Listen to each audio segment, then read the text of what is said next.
CLP ಸಭೆಗೆ ಸಿದ್ದರಾಮಯ್ಯ ಗೈರು. ಡಿಕೆಶಿ ಸರ್ಕಾರ ರಚನೆಯಾದ ಬಳಿಕ ಮಾಜಿ ಸಿಎಂ ಅಂತರದ ನಡೆ. ಕುತೂಹಲ ಮೂಡಿಸಿದ ಸಿದ್ದಣ್ಣ ಹೊಸ ವರಸೆ. ಹೌದು, ಕಾಂಗ್ರೆಸ್ ಶಾಸಕಾಂಗ ಪಕ್ಷದ ಸಭೆಗೆ ಮಾಜಿ ಸಿಎಂ ಸಿದ್ದರಾಮಯ್ಯ ಗೈರಾಗಿದ್ದು ರಾಜಕೀಯ ವಲಯದಲ್ಲಿ ಚರ್ಚೆಗೆ ಎಡೆಮಾಡಿಕೊಟ್ಟಿದೆ. ಡಿಕೆ ಶಿವಕುಮಾರ್ ಅವರು ಸಿಎಂ ಆದ ಬಳಿಕ ನಡೆದ ಮೊದಲ ವಿಧಾನಮಂಡಲ ಅಧಿವೇಶನದ ಹಿನ್ನೆಲೆಯಲ್ಲಿ ಮಂಗಳವಾರ ರಾತ್ರಿ ಕಾಂಗ್ರೆಸ್ ಶಾಸಕಾಂಗ ಪಕ್ಷದ ಸಭೆ ನಡೆದಿತ್ತು. ಆದರೆ ಈ ಸಭೆಗೆ ಸಿದ್ದರಾಮಯ್ಯ ಗೈರಾಗಿದ್ರು. ಕಾಂಗ್ರೆಸ್ ಶಾಸಕಾಂಗ ಪಕ್ಷದ ಸಭೆಗೆ ಹಾಜರಾಗದೆ ಅಂತರ ಕಾಯ್ದುಕೊಂಡಿದ್ದ ಮಾಜಿ ಸಿಎಂ ಸಿದ್ದರಾಮಯ್ಯ ನಡೆ ಕುತೂಹಲಕ್ಕೆ ಕಾರಣವಾಗಿದೆ.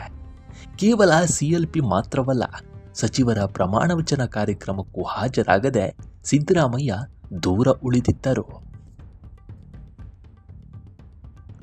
ಅಧಿವೇಶನದ ಮೊದಲ ದಿನವೂ ಬಾರದೆ ಗೈರಾಗಿದ್ದ ಮಾಜಿ ಸಿಎಂ ಸಿದ್ದರಾಮಯ್ಯ ವಿಧಾನಸಭೆ ಕಲಾಪದಲ್ಲೂ ಸಕ್ರಿಯವಾಗಿ ಕಾಣಿಸಿಕೊಳ್ಳದೆ ಅಂತರ ಕಾಯ್ದುಕೊಂಡಿದ್ದರು. ಇದೀಗ ಸಿಎಲ್ಪಿಗೂ ಹಾಜರಾಗದೆ ತಮ್ಮ ನಿಲುವನ್ನು ಹೊರಹಾಕಿದ್ದಾರೆ.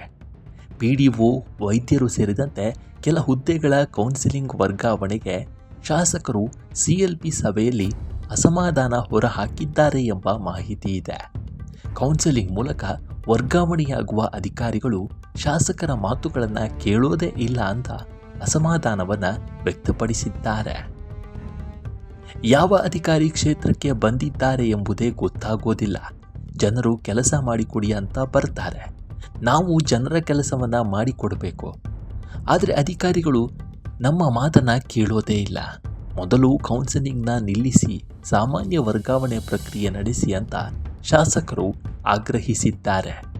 ಶಾಸಕರ ಮಾತಿಗೆ ಒಪ್ಪಿಗೆ ನೀಡಿದ ಸಿಎಂ ಡಿಕೆ ಶಿವಕುಮಾರ್ ಕೌನ್ಸಿಲಿಂಗ್ ಬದಲಿಗೆ ಸಾಮಾನ್ಯ ವರ್ಗಾವಣೆ ಪದ್ಧತಿ ಆರಂಭಿಸಲಾಗುತ್ತೆ ಅಂತ ಭರವಸೆಯನ್ನು ನೀಡಿದ್ದಾರೆ ಎಂಬ ಮಾಹಿತಿ ಇದೆ.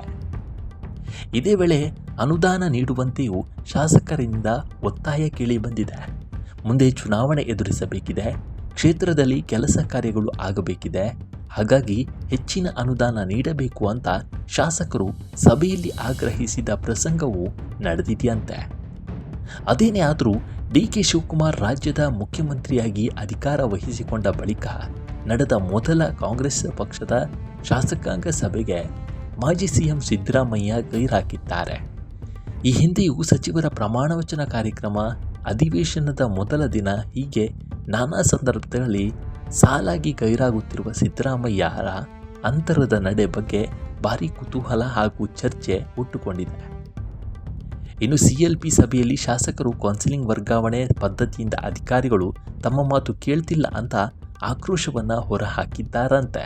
ಈ ವಿಡಿಯೋ ನಿಮಗೆ ಇಷ್ಟವಾಗಿದ್ದರೆ ಲೈಕ್ ಮಾಡಿ, ಶೇರ್ ಮಾಡಿ ಮತ್ತು ನಮ್ಮ NCIB ಚಾನಲನ್ನು ಈ ಕೂಡಲೇ ಸಬ್ಸ್ಕ್ರೈಬ್ ಮಾಡಿ. ಧನ್ಯವಾದಗಳು.